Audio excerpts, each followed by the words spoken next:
नमस्कार दोस्तों। आज अपन पढ़ेंगे बहुत ही इम्पोर्टेंट टॉपिक जो कि यूनिवर्सिटी के लिए भी इम्पोर्टेंट है और कंपटीशन लेवल के लिए भी इम्पोर्टेंट है। तो इसको लीवर सिरोसिस को पढ़ने से पहले अपने को लीवर की एनाटॉमी आनी ज़रूरी है। तो थोड़ा एनाटॉमी के बारे में थोड़ा डिस्कस कर लेते हैं पहले। सपोज़ ये अपना लीवर है, ये अपना 2 लोब्स का लीवर है। इसमें ये 2 लोब्स डिवाइड हो गया और ये जो 2 लोब्स में डिवाइड करने वाला है कौन है, ये फेल्सिफॉर्म लिगामेंट बोलते हैं इसको। यहाँ पर गोल ब्लेडर अटैच होता है इसके नीचे की साइड में। देखो ये नीचे किडनी रहती है, राइट किडनी रहती है इसके नीचे। तो ये राइट किडनी और लीवर के बीच में जो स्पेस प्रेजेंट होता है उस स्पेस को बोला जाता है pouch of Morrison. Pouch of Morrison. ऊपर की तरफ डायफ्राम होता है और ये डायफ्राम भी इसको लीवर को ऐसे पकड़े रहता है ऊपर से लिगामेंट्स की हेल्प से, ताकि इसकी डिसलोकेशन ना हो। तो इनको क्या बोलते हैं, ये भी लिगामेंट्स ही होते हैं। इनको कोरोनरी लिगामेंट्स बोलते हैं, कोरोनरी लिगामेंट्स। और इनको फेल्सिफॉर्म लिगामेंट। एक्चुअली होता क्या है, ये जो लीवर होता है एंटीरियरली तो 2 पार्ट्स में डिवाइडेड होता है, लेकिन पोस्टीरियरली अपन इसकी सरफेस देखें तो पोस्टीरियरली इसके 4 लोब्स देखे जा सकते हैं। ये सपोज लीवर हो गया और ये फेल्सिफॉर्म लिगामेंट हो गया। अब देखो, एक तो ये इसको बोलते हैं क्योडेट और इसको बोलते हैं क्वाड्रेट। ये 2 पार्ट और होते हैं लीवर के, 2 पार्ट और होते हैं लीवर के, क्योडेट और क्वाड्रेट। तो ये मेनली अराइजेज तो होते हैं राइट लोब से, मतलब ये जो स्ट्रक्चर बनी है इनकी ये राइट लोब से बनी है, लेकिन ये काम कहाँ पे करते हैं, ये लेफ़्ट लोब में काम करते हैं, है ना। ये लेफ़्ट लोब में काम करते हैं, इनकी जो फिजियोलॉजी होती है वो लेफ़्ट लोब में होती है। तो पोस्टीरियरली कुछ ऐसा देखने को मिलेगा और एंटीरियरली लीवर कुछ ऐसा देखने को मिलेगा। ये फेल्सिफॉर्म लिगामेंट काम करता है, यहाँ पे गोल ब्लैडर होता है। ठीक है, इतनी बात हो गई। अब इसके लोब की बात कर लेते हैं। जैसे राइट और लेफ़्ट लोब होता है मेनली, तो राइट और लेफ़्ट लोब जो होता है इसमें ऑब्वियसली अपने को दिख रहा है जो ये राइट लोब है और ये लेफ़्ट लोब है। तो राइट लोब लेफ़्ट लोब की तुलना में राइट लोब लार्ज होता है, लार्ज। लेकिन कितना लार्ज होता है, 6 गुना लार्ज होता है, लगभग 6 गुना लार्ज होता है और लगभग 15 से 17 सेंटीमीटर का होता है। ठीक है, 15 से 17 सेंटीमीटर का होता है। तो चलिए आज का टॉपिक अपना लीवर सिरोसिस स्टार्ट करते हैं अपन। लीवर सिरोसिस होता क्या है, देखो ये लीवर हो गया, ये लीवर हो गया। Liver cirrhosis is a chronic progressive disease. Chronic progressive मतलब धीरे धीरे होने वाली डिजीज है। Characterised by wide spreads fibrosis, scarring and nodules formation. इसमें क्या होता है, धीरे धीरे प्रोग्रेस होने वाली डिजीज कंडीशन है। इसमें क्या होता है, जो लीवर जो होता है इसके ऊपर छोटे छोटे क्या हो जाते हैं, स्कार फॉर्मेशन हो जाते हैं। स्कार मतलब क्या होता है, कोई भी अपने बॉडी पे इंजरी होती है तो उस इंजरी पे 4 से 5 दिन तक तो इन्फ्लामेशन रहती है और 4 से 5 दिन के बाद एक ब्लैक सपोज यहाँ पे इंजरी हुई है तो यहाँ पे एक ब्लैक डेड स्किन से जमा हो जाती है, डेड स्किन से जमा हो जाती है, उसको बोलते हैं स्कार टिश्यू। ठीक है, तो जितनी ज़्यादा इंजरी होगी उतने ज़्यादा स्कार टिश्यू बनेंगे और ये एक तरह का कचरा ही है अपनी बॉडी का। तो जितनी ज़्यादा इंजरी होगी उतने ज़्यादा स्कार टिश्यू बनेंगे और उतना ही ज़्यादा कचरा डिपॉजिट होगा लीवर में। ठीक है, तो ये छोटे छोटे स्कार टिश्यू धीरे धीरे जमा होने लग जाते हैं यहाँ पे। और नोड्यूल्स, ये जो नोड्यूल्स इन्हीं को बोलते हैं, नोड्यूल्स फॉर्मेशन होने लग जाते हैं, इसको बोलते हैं लीवर सिरोसिस। पूरे लीवर पे हो जाते हैं। इसको बोलते हैं लीवर सिरोसिस। अब इनका इंसिडेंस देखें अपन, तो इंसिडेंस इसमें जो यूनाइटेड स्टेट्स होता है, इसमें 8th लीडिंग कोज है डेथ का, मतलब 8वीं ऐसी गंभीर बीमारी है जिसकी वजह से ह्यूमन बॉडीज़ में डेथ हो जाती है। और 20% ऑफ पेशेंट क्या रहते हैं, क्रोनिक हेपेटाइटिस सी वायरस के जो पेशेंट रहते हैं 20%, उनमें लीवर सिरोसिस होने के चांसेस रहते हैं 20%। और हेपेटाइटिस बी वायरस के पेशेंट रहते हैं जो भी इन्फेक्टेड रहते हैं हेपेटाइटिस बी वायरस से, उनमें लीवर सिरोसिस होने के 10 से 20% चांसेस रहते हैं। ये इंसिडेंस है। देखो टोटल ये जो हेपेटाइटिस होता है, ये होता है हेपेटाइटिस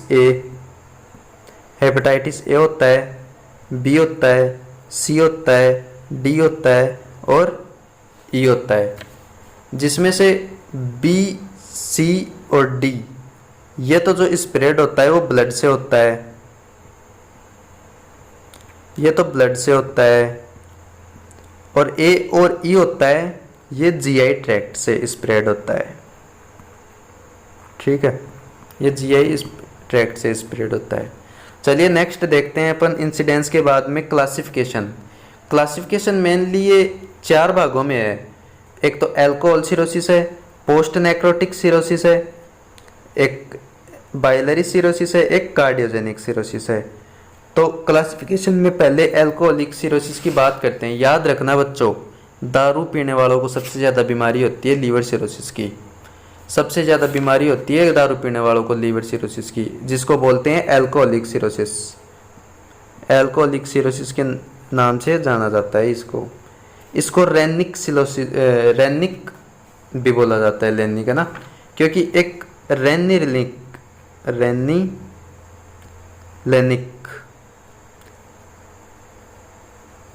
रेनिलिनिक नाम के कोई साइंटिस्ट थे, उनको फादर ऑफ लीवर सिरोसिस बोला जाता है और इन्हीं को फादर ऑफ स्टेथोस्कोप भी बोला जाता है। तो उन्हीं के नाम पे पड़ा है ये नाम लेनिक सिरोसिस। ठीक है, सबसे ज़्यादा दारू पीते हैं मैन, तो मैन में सबसे ज़्यादा देखी जाएगी ये बीमारी। Man are likely to have alcohol cirrhosis. Fibrosis occur mainly around central vein and portal area. यहाँ से सेंट्रल वेन निकलेगी, एक मिनट, यहाँ से सेंट्रल वेन निकलती है, सॉरी पोर्टल वेन निकलती है, यहाँ से पोर्टल वेन निकलती है।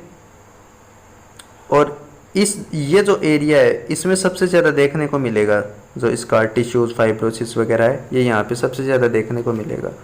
इसको बोलते हैं अल्कोहलिक सिरोसिस।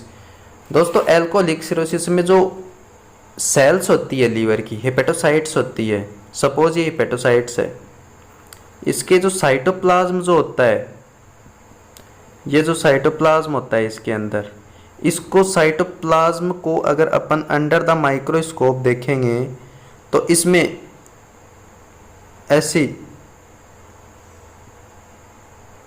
ऐसी मेलार बॉडी प्रेजेंट होगी, मेलार बॉडी प्रेजेंट होगी। अगर अल्कोहलिक सिरोसिस हुआ तो हेपेटोसाइट सेल्स के साइटोप्लाज्म को देखेंगे तो साइटोप्लाज्म में मेलरी बॉडी प्रेजेंट होगी, जिसको मेलरी डार्क बॉडी भी बोला जाता है। ठीक है, अब नेक्स्ट बात आती है पोस्ट नेक्रोटिक सिरोसिस। दोस्तों नेक्रोसिस का मतलब 2 टर्म आती है यहाँ पे, नेक्रोसिस और एपोप्टोसिस। एपोप्टोसिस और नेक्रोसिस। एपोप्टोसिस को बोला जाता है सेल सुसाइड और नेक्रोसिस को बोला जाता है सेल मर्डर। जो एपोप्टोसिस होता है नॉर्मल फिजियोलॉजिकल प्रोसेस होती है और नेक्रोसिस कोई भी पैथोलॉजी या डिजीज कंडीशन की वजह से या फिर ट्रॉमा की वजह से हो सकती है। तो पोस्ट नेक्रोटिक मतलब जो हेपेटोसाइट सेल्स वगैरह होती है, तो हेपेटोसाइट सेल्स में बार बार इंजरी होने के कारण उनकी सेल्स में एबनॉर्मल ग्रोथ होने लग जाती है और नेक्रोसिस होने लग जाता है उसमें। जैसे ये सेल्स है, इसमें बार बार इंजरी होगी, वापस स्कार फॉर्मेशन होगा, वापस इंजरी होगी, वापस स्कार फॉर्मेशन होगा, तो स्कार टिश्यूज बहुत ज़्यादा बन जाएंगे। तो स्कार टिश्यू बहुत ज़्यादा बनेंगे, ये क्या कोज कर देंगे, लीवर सिरोसिस कोज कर देंगे। तो पोस्ट नेक्रोटिक होने का कारण क्या है? पोस्ट नेक्रोसिस मतलब जो सेल्स मर्डर हो रही है किसकी वजह से हो रही है? ये मेनली इन्फेक्शन की वजह से होती है, मेनली इन्फेक्शन की वजह से होती है। और जो इन्फेक्शन होता है वो कौन सा होता है? हेपेटाइटिस बी या सी, हेपेटाइटिस बी या सी, ये जो इन्फेक्शन है ये मोस्ट कॉमन इन्फेक्शन है।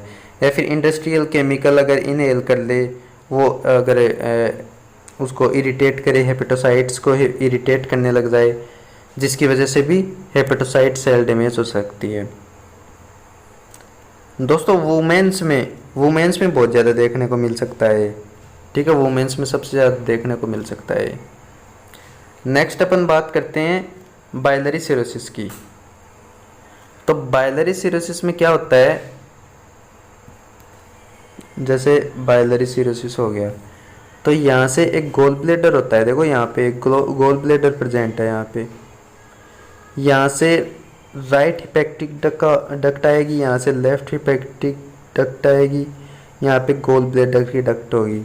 तो ये सारी डक्ट एक बार क्या आएगी, एक कॉमन डक्ट में मिल जाएगी। ये सारी डक्ट एक कॉमन डक्ट में मिल जाएगी, जिसको बोलते हैं common bile duct, common bile duct बोला जाता है। तो ये कॉमन बाइल डक्ट करती क्या है? जो लीवर जो होता है वो बाइल बनाने का काम करता है, बाइल सिंथेसिस का काम करता है। जब ये बाइल बनाएगा फिर ये राइट डक्ट से होके गोल ब्लैडर में जाएगा और गोल ब्लैडर से होके नीचे आएगा। जैसे गोल ब्लैडर में जाएगा, गोल ब्लैडर से इधर का डक्ट है वो बाइल आएगा, वो कॉमन बाइल डक्ट से होके नीचे जो इससे जुड़ी रहती है ड्यूडेनम, स्मॉल इंटेस्टाइन का पार्ट होता है ड्यूडेनम, तो वो जुड़ी रहती है, तो उसमें चला जाता है। अगर यहाँ पे अगर ऑब्स्ट्रक्शन प्रेजेंट हो, यहाँ पे अगर ऑब्स्ट्रक्शन प्रेजेंट हो तो ये बाइल जा नहीं पाएगा, जिसकी वजह से जो एक कॉमन बाइल डक्ट है इसमें प्रेशर बढ़ेगा और प्रेशर की वजह से लीवर में जाएगा ये प्रेशर, और जो कि हेपेटोसाइट्स को डैमेज करेगा। डैमेज करने की वजह से स्कार टिश्यू फॉर्मेशन बनेगा और लीवर सिरोसिस होने के बहुत ज़्यादा चांस है। अब इसमें देख लेते हैं, इसमें क्या लिखा हुआ है, scarring around the bile duct and lobes of the liver. तो क्या ये लोब्स हो गए और ये बाइल डक्ट हो गई, तो यहाँ पे प्रेजेंट हो गए, ठीक है। ऑब्स्ट्रक्शन इंट्राहिपैटिक और एक्स्ट्राहिपैटिक बिलियरी सिस्टम, इंट्राहिपैटिक तो ये हो गया और एक्स्ट्राहिपैटिक के लीवर के बाहर है वो है।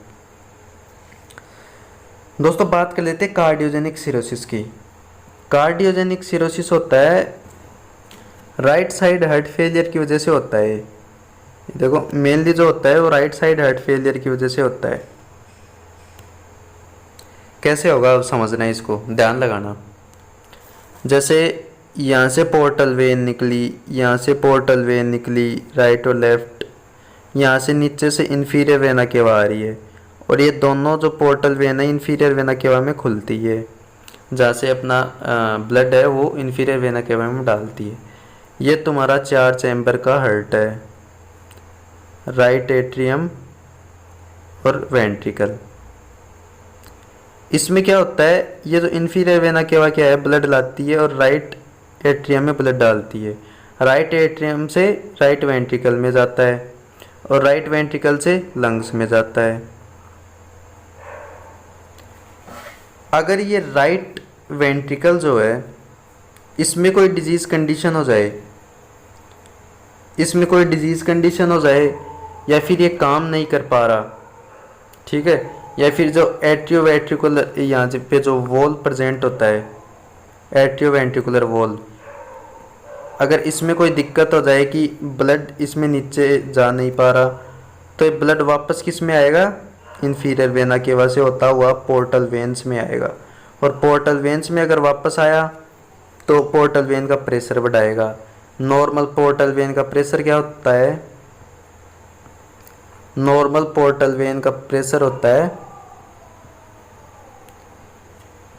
5 से 10 mm ऑफ Hg होता है ना, 5 से 10 mm ऑफ Hg। अगर इसी को अपन इसमें देखें, सेंटीमीटर में देखें, तो ये होता है 7 से 14 सेंटीमीटर ऑफ H2O। H2O होती है इसकी जो मेज़रमेंट होता है। अगर ये ब्लड वापस इस पोर्टल वेन में आ रहा है तो ये इसका प्रेशर बढ़ा देगा, प्रेशर बढ़ाएगा तो लीवर में भी प्रेशर बढ़ेगा और सेल्स डैमेज करेगा, सेल्स डैमेज करेगा तो हीलिंग प्रोसेस होगी और स्कार फॉर्मेशन होगा। बार बार ये प्रेशर बढ़ता रहा, सेल डैमेज करता रहा तो लीवर सिरोसिस कर सकता है। ये ऐसे करेगा कार्डियोजेनिक लीवर सिरोसिस। ठीक है, अब नेक्स्ट बात कर लेते हैं अपन ईटियोलॉजी की। क्या कारण हो सकते हैं इसके? कारण लगभग तो अपन पढ़ लिए पहले ही, जैसे एल्कोहल सिरोसिस हो गया है, बाइलरी सिरोसिस हो गया, और इसमें देख लेते हैं। देखो कोई भी इन्फेक्शन हुआ, हेपेटाइटिस बी एंड सी, जो कि इन्फेक्शन हुआ लीवर में और वो लीवर की हेपेटोसाइट सेल को डैमेज कर रहे हैं, स्कार फॉर्मेशन हो रहा है, लीवर सिरोसिस हो जाएगा इससे। जो फैटी लीवर होता है, फैटी लीवर कैसे करेगा? सपोज ये कॉमन बाइल डक्ट है, ये right hepatic duct, left hepatic duct और ये गोल ब्लैडर से आने वाली डक्ट। अगर इसमें कोई ऑब्स्ट्रक्शन आ गया, ऑब्स्ट्रक्शन किस चीज़ का आएगा? फैट्स का आएगा। अगर फैटी लीवर हुआ तो ज़्यादा फैट जमा हो गया और ये ऑब्स्ट्रक्शन कर सकता है, तो ऐसे हो सकता है फैटी लीवर की वजह से लीवर सिरोसिस। फिर बाइल क्या है, वापस लीवर में चला जाएगा और वहाँ पे प्रेशर इंक्रीज करेगा और हिपेटोसाइट्स को डैमेज करेगा, इसलिए फैटी लीवर की वजह से हो सकता है लीवर सिरोसिस। अल्कोहल की वजह से हो ही सकता है, अपन ने पहले देख लिया। बाइलरी सिरोसिस की वजह से, बाइलरी सिरोसिस मतलब यहाँ पे कोई भी फॉरेन बॉडी आ गया और बाइलरी की वजह से प्रेशर बढ़ गया। बाइलरी एट्रेसिया, यहाँ पे एक नया वर्ड आया एट्रेसिया। देखो जो एट्रेसिया मतलब होता है कोई भी स्ट्रक्चर है उसका बंद हो जाना, जैसे ये है, ये बंद हो गई। ठीक है, ये जो वॉल थी डक्ट की, ये अंदर की तरफ हो गई और अंदर की तरफ होने की वजह से एट्रेसिया हो गया, पूरी तरह से बंद हो गई। इसकी वजह से कोई भी बाइल आएगा वो वापस बैक फ्लो मारेगा। ठीक है, या फिर इसोफेजियल एट्रेसिया पढ़ते हैं तो इसोफेजियल भी पूरी बंद हो जाती है, उसको बोलते हैं इसोफेजियल एट्रेसिया। तो एट्रेसिया का मतलब complete caseation of the wall. अब नेक्स्ट अपन देखते हैं सिस्टिक फाइब्रोसिस। सिस्टिक फाइब्रोसिस एक लंग्स की डिजीज़ होती है, रेस्पिरेटरी सिस्टम की डिजीज़ होती है। इसमें एक्सोजिनस और एंडोजिनस जो ग्लैंड होती है उनकी एबनॉर्मलिटी हो जाती है और थिक म्यूकस वगैरह या फिर स्वेटिंग वगैरह बहुत ज़्यादा आने लग जाता है। सोडियम का एक्सक्रेशन बढ़ जाता है इसमें, एक्सक्रेशन। ठीक है, इसकी वजह से हो सकता है हेमोक्रोमेटोसिस, ये आयरन ओवरलोड हो जाता है लीवर में। देखो सबसे ज़्यादा आयरन बढ़ाने का काम होता है लीवर का। अगर ये लीवर में ही आयरन ओवरलोड होने लग गया तो आरबीसी तक पहुंच ही नहीं जा रहा। आरबीसी में क्या क्या होता है? ये आरबीसी हो गई आपकी, ये हीम होता है और ग्लोबिन होता है। हीम मतलब आयरन और ग्लोबिन मतलब प्रोटीन। अगर आयरन ही नहीं हुआ, आयरन का क्या होता है? ऑक्सीजन को बाइंड करना। अगर ये आयरन लीवर में ही ओवरलोड हो गया, लीवर में ही जमा हो गया तो आरबीसी तक नहीं जा पाएगा। अगर आरबीसी तक नहीं जा पाएगा तो ऑक्सीजन की कमी होगी, ऑक्सीजन की कमी होगी तो आरबीसी का डिस्ट्रक्शन ज़्यादा होगा और डिस्ट्रक्शन ज़्यादा होगा तो ये स्प्लीन में ज़्यादा इकट्ठी होगी और बिलिरुबिन का लेवल बढ़ाएगी। बिलिरुबिन का जो नॉर्मल बिलिरुबिन लेवल कितना होता है? 0.6 टू 1.2 mg/dl बिलिरुबिन का लेवल होता है। तो जितनी ज़्यादा आरबीसी का डिस्ट्रक्शन होगा उतना ही ज़्यादा बिलिरुबिन का फॉर्मेशन होगा और पीलिया होने लग जाएगा। जो नेल्स है, स्किन है, अपर लाइंग म्यूकस लाइनिंग्स है, उनमें येलोइश नज़र आएगी पूरी स्किन। नेक्स्ट आती है दोस्तों विल्सन्स डिजीज़। विल्सन्स डिजीज़ एक ऐसी डिजीज़ होती है जिसमें क्या होता है? कॉपर का एक्यूमुलेशन होने लग जाता है लीवर में, जिसकी वजह से ऑब्स्ट्रक्शन आएगा और हेपेटोसाइट्स में प्रेशर बढ़ने की वजह से डिस्ट्रक्शन होगा। बर्ड-चेरी सिंड्रोम, ये बहुत ज़्यादा इंपॉर्टेंट सिंड्रोम है। ओकल्जन ऑफ हिपैटिक वेन, ये जो हिपैटिक वेन ऊपर से निकल रही थी दोस्तों, इसी को हिपैटिक वेन बोलते हैं और इसी को पोर्टल वेन बोलते हैं, कंफ्यूज मत होना, ठीक है। तो इसी को पोर्टल वेन बोलते हैं, इसी को हिपैटिक वेन बोलते हैं।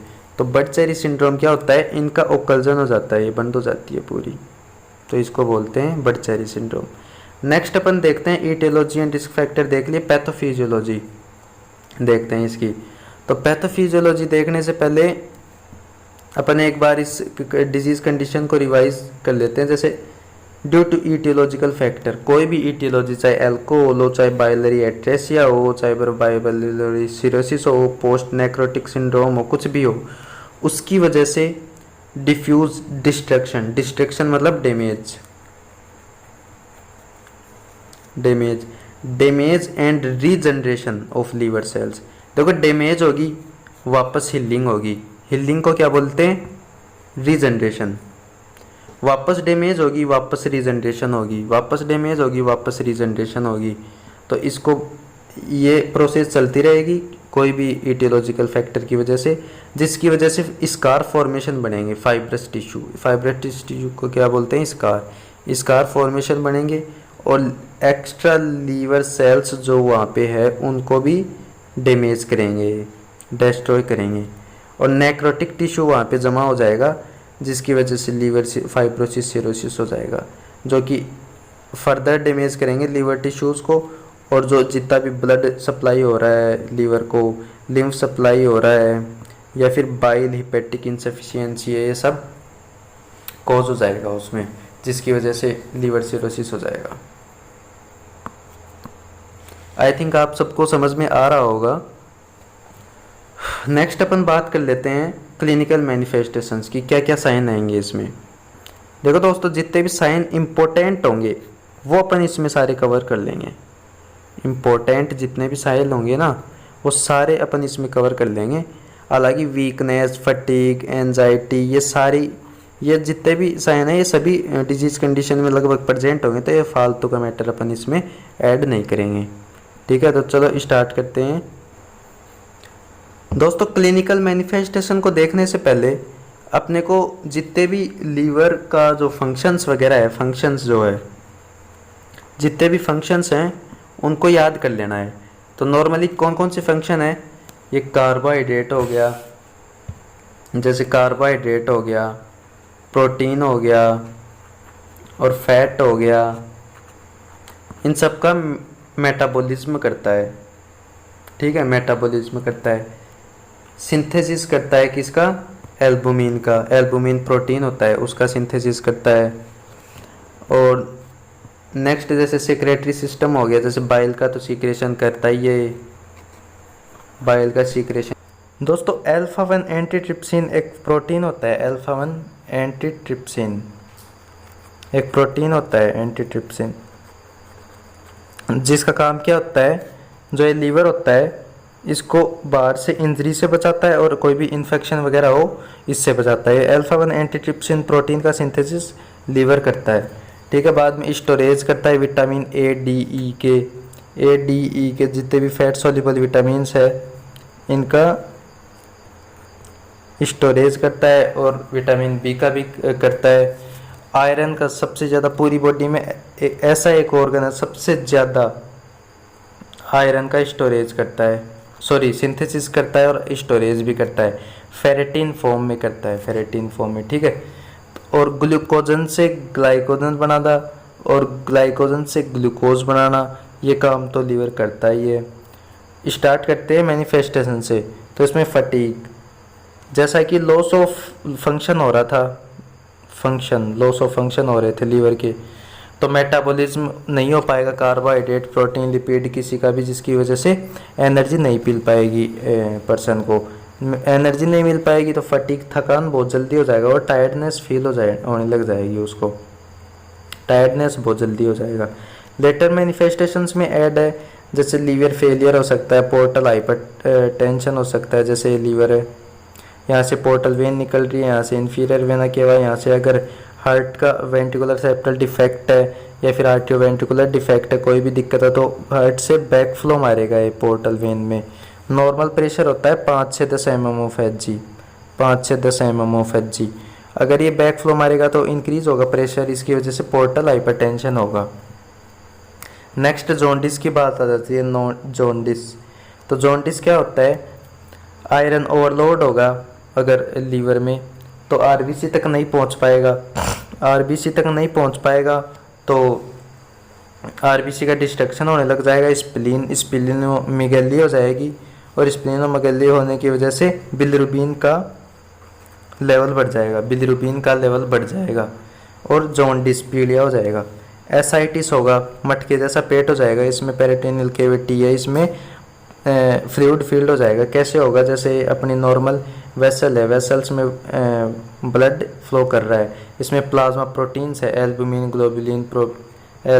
ग्लोबुलिन, फिब्रिन और प्रोथ्रोम्बिन।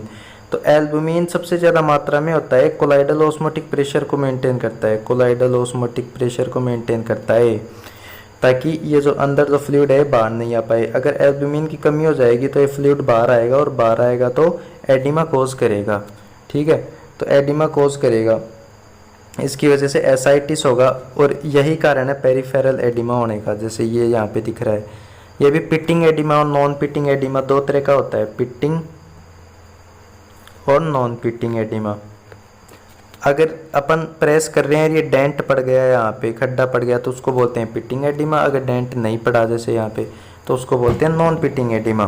तो यहाँ पे पिटिंग एडिमा प्रेजेंट होगा क्योंकि यहाँ पे फ्लूइड प्रेजेंट है। ठीक है, उसके बाद स्किन लीजन्स भी होंगे, जैसे छोटे छोटे लीजन्स होने लगे, स्किन लीजन्स। हेमेटोलॉजिकल डिसऑर्डर जैसे प्रोथ्रोम्बिन टाइम इंक्रीज हो गया, एनीमिया हो गया, या फिर ब्लड इन्फेक्शन हो गया, ये सारे भी प्रेजेंट होंगे।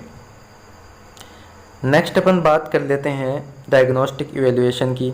हिस्ट्री कलेक्शन लेंगे पहले, तो हिस्ट्री कलेक्शन लेंगे। हिस्ट्री कलेक्शन कैसे लेंगे, पहले कोई हेपेटाइटिस बी या सी वायरस का कोई हिस्ट्री तो नहीं है, या फिर कोई कार्डियक में कोई प्रॉब्लम तो नहीं हुआ, अटैक वगैरह तो नहीं आया हुआ, ये सब पूछेंगे। Physical examination pitting non pitting edema देखेंगे, एसाइटिस की कंडीशन देखेंगे, और जैसे जॉन्डिस वगैरह है ये वगैरह देखेंगे। Aspartate serum transaminase, ALTase, GOTase, GPT, ALP, ये सारे जो एंजाइम्स हैं लीवर के, ये सारे बढ़े हुए मिलेंगे। डिस्ट्रक्शन ज़्यादा हो रहा था आरबीसी का, तो स्प्लीन में बिलिरुबिन का लेवल इंक्रीज हो जाएगा, पूरी बॉडी में बिलिरुबिन लेवल इंक्रीज हो जाएगा, तो सीरम बिलिरुबिन लेवल इंक्रीज मिलेगा। अल्ट्रासोनोग्राफी में हिपेटोस्प्लीनोमेगैली मिलेगी, हिपेटोस्प्लीनोमेगैली, जिसमें हिपेटिक मतलब लीवर का, स्प्लीन का एनलार्जमेंट देखने को मिलेगा इसमें अल्ट्रासाउंड में। बायोप्सी में पता चलेगा लीवर सिरोसिस की जो सेल्स वगैरह है उसमें नेक्रोसिस हो रहा है या नहीं हो रहा है।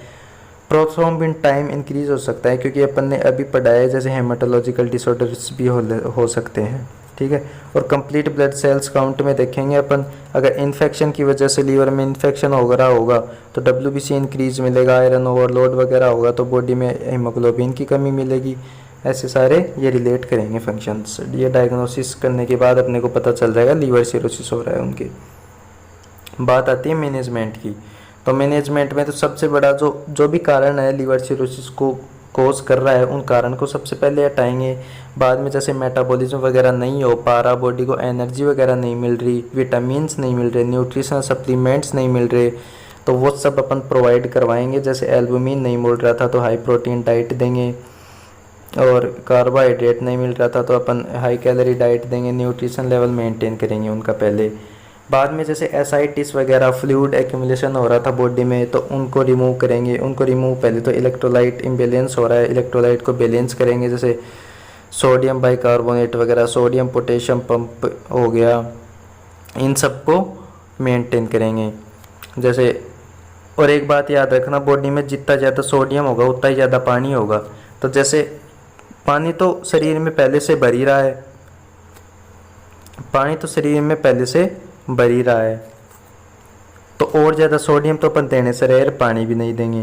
तो रेस्ट्रिक्ट सोडियम और वाटर इंटेक्ट करवाएंगे, और बेड रेस्ट देंगे। डायूरेसिस जैसे बॉडी में, पूरी बॉडी में पानी भरा हुआ है, फ्लूइड रिटेंशन हो रहा है, तो इसको निकालने के लिए डायूरेसिस देनी पड़ेगी, जिससे बार बार यूरिन लगे और ये पानी रिमूव हो।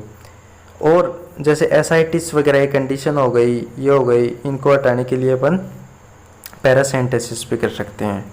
ठीक है, नेक्स्ट अपन देख लेते हैं फ्यूरोजमाइड। फ्यूरोजमाइड एक लूप डायूरेटिक होती है।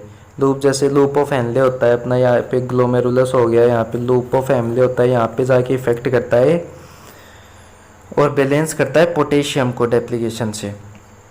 एब्डोमिनल पैरासेंटेसिस अभी मैंने बताया था, remove fluid and relieve symptoms. Paracentesis करेंगे अपन नीडल से, इस ये जो फ्लूइड है इसको बाहर निकालेंगे। एसाइटिक फ्लूइड है उसको अल्ट्रा फिल्ट्रेट करके वापस री इन्फ्यूज्ड भी कर सकते हैं सेंट्रल वीनस एक्सेस से।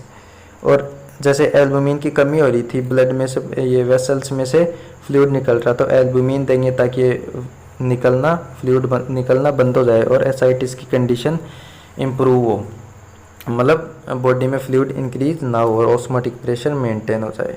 ठीक है, तो ये था आज का अपना टॉपिक।